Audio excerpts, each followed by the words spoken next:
আজকে সুন্দর মুহূর্ত এখানে উপভোগ করলাম। আমরা উপস্থিত হয়েছেন বাংলাদেশ থেকে আগত সকল সদস্যকে জলঙ্গি নদী সমাজের পক্ষ থেকে আমরা আন্তরিক শুভেচ্ছা ও শুভকামনা জানাই। পাশাপাশি স্পোর্টস ভিলেজে এরকম একটি সুন্দর মুহূর্তে আমাদের জলঙ্গি নদী সমাজকে আহ্বান জানানোর জন্য আমরা তাদেরকেও আন্তরিক শুভেচ্ছা এবং শুভকামনা জানাই। দেখুন, খেলাধুলা যেমন পরিবেশের অঙ্গ, নদ নদীটাও, গাছপালা, পুকুর সবই পরিবেশের অঙ্গ। আজ আমরা একটি বিশেষ সন্ধিক্ষণে এখানে উপস্থিত হয়েছি এবং এখানে কাজী নজরুল সাহেবের জন্মদিন পালন করা হলো। কাজী নজরুল সাহেবের কথা বলতে গেলে প্রথমেই আমার ভাতৃপতি কৌশিক সরকারের কথা মনে পড়ে।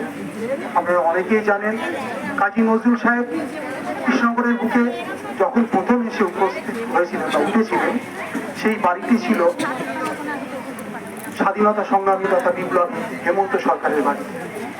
সেখানেই অসুস্থ নজরুল সাহেবকে হেমন্ত সরকার সুস্থ করে তারপর তাকে কৃষ্ণনগর প্রেস কটেজে রাখা হয়।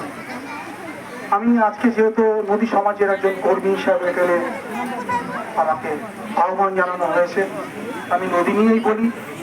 আপনারা তো বাংলাদেশের মানুষ, নদ নদীকে কেন্দ্র করেই আপনাদের জীবন গড়ে ওঠা, ভালো লাগা, ভালোবাসা। কিন্তু অদ্ভুত ব্যাপার, আমাদের কৃষ্ণনগর শহরে আমরা সেই ভালো লাগা, ভালোবাসার জায়গাটা ক্রমশ হারিয়ে ফেলছি। আমাদের কৃষ্ণনগর শহরের অক্সিজেন জলঙ্গি নদী এবং অঞ্জনা নদী আজ ভালো নেই। যে নদীটা শহরে এসে কোথাও ড্রেন বা কোথাও নালা আকৃতি নিয়েছে, এটা আমাদের দুর্ভাগ্য।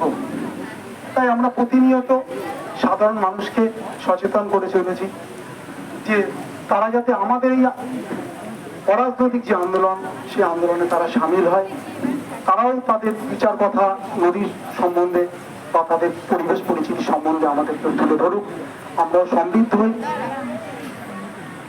শেষ করার আগে আরো একবার স্পোর্টস ভিলেজকে এবং উপস্থিত যে গুণীজনেরা আছেন তাদেরকে আমরা কৃষ্ণনগর জলঙ্গি নদী সমাজের পক্ষ থেকে অনেক অনেক শুভেচ্ছা শুভকামনা জানাই। আপনারা সকলেই আসবেন, আমাদের নদী সমাজের পাশে থাকবেন, এই আহ্বান জানাই সকলে। ধন্যবাদ।